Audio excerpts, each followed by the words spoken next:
ఇవాళ వీడియో వచ్చేసరికి అయితేనేమో ఓటీటీ ప్లాట్ఫామ్స్లో రిలీజ్ అయిన శ్రీ చిదంబరం గారు అనే మూవీకి సంబంధించిన రివ్యూ తీసుకొచ్చిన ఏ ఓటీటీ ప్లాట్ఫామ్లో వస్తుందంటే ఈటీవీ విన్ యాప్లో ఈ మూవీ అయితే వచ్చిందనమాట. సో ఆ టైటిల్కి క్యారెక్టర్కి ఉన్న పేరుకి సింక్ అయితే కాదు, ఎందుకంటే ఇక్కడ స్టోరీ ఏంటంటే మాత్రమే డిఫరెంట్ పర్స్పెక్టివ్తో పాటు కూడా వచ్చింది. సో ఇది కొత్తగా అనిపించింది నాకు, ఎందుకంటే ఒక క్రిస్టియన్ యొక్క లైఫ్ని చూపిస్తామంటే స్టార్టింగ్లోనే సోలమన్ అని చెప్పేస్తారు, చిదంబరం అనే పేరు ఎట్లా వచ్చింది అనేసి కూడా చెప్పేస్తారు.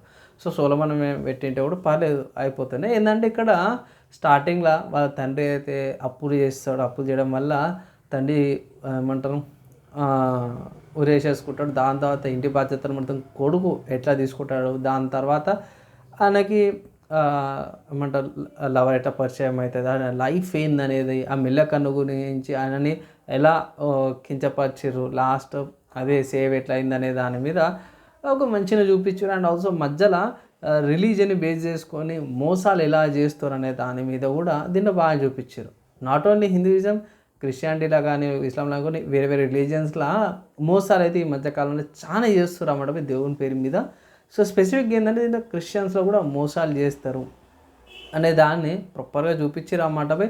సో దీంట్లో నాకు నచ్చింది ఏంది అంటే మాత్రమే నేమింగ్ స్కీమ్ అనమాట. నేమింగ్ ఒకటి నాకు నచ్చలేదు. యాక్చువల్గా అయితే ఇట్లా క్రిస్టియన్స్కి కన్వర్ట్ అయినప్పుడు వాళ్ళు డిఫరెంట్ క్రిస్టియన్కి సంబంధించిన నేమ్స్ అయితే అడాప్ట్ చేసుకుంటారు. సో దీంట్లో ఏవైతే ఫీమేల్ లీడ్ యాక్టర్ ఉన్నారో హీరోయిన్ యొక్క క్యారెక్టర్ పేరు కూడా పోచమ్మ అని పెడతారు. వాళ్ళ తండ్రి ఎవరైతే ఉన్నారో పిచ్చోన్ లాగా అన్నట్టు చూపిస్తారు అన్నమాట. సో యాక్చువల్లీ వేరే పేర్స్ ఉంటాయి, లైక్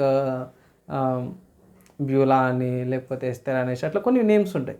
ఆ నేమ్స్ పెట్టకుండా ఇట్లా పెట్టారు. అండ్ మెయిన్ క్యారెక్టర్ కూడా చిదంబరం గారు అనేసి పేరు పెట్టి సోలమన్ ఉంటాయి. సో అవి టైటిల్లో చేంజెస్ చేసింటే బాగుండే అన్నట్టు అనిపించింది. సో ఒకటి నాకు మైనస్ అనిపించింది. మిగతాది పక్క పెట్టేస్తే మెసేజ్ అనేది ప్రాపర్గా ఉంది. ఎందుకంటే దేవుడు ఉన్నాడు చేస్తాడు అనే దాని మీద మోసాలు ఎట్లా చేస్తారు, బీద వాళ్ళ నుంచి పైసలు ఎట్లా గుంజుకుంటారు అనేది ప్రాపర్గా బాగా చూపించారు అన్నమాట. సో ఇలాంటి మోసాల నుంచి తప్పించుకోవాలనేసి ఒక మంచి సలహాతో మంచి మెసేజ్ అయితే వచ్చింది. మంచి మెసేజ్ ఓరియంటెడ్ మూవీ అయితే అనిపించింది. ఫైనల్గా మూవీకి సంబంధించిన రివ్యూ ఇవ్వాలంటే మాత్రమే, రేటింగ్ ఇవ్వాలంటే మాత్రమే 2.25 అవుట్ ఆఫ్ 5 రేటింగ్స్ ఇస్తున్నా.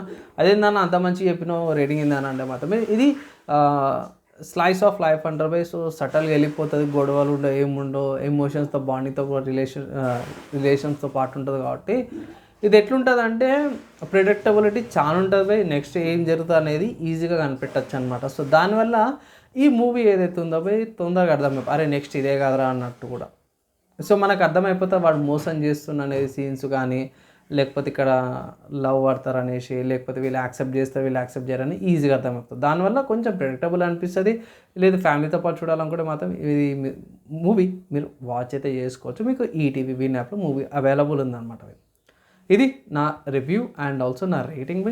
నచ్చింది, మంచిగా అనిపించింది అంటే మాత్రమే లైక్ అండ్ షేర్ చేయండి. నెక్స్ట్ వేళ కలుసుకుందాం.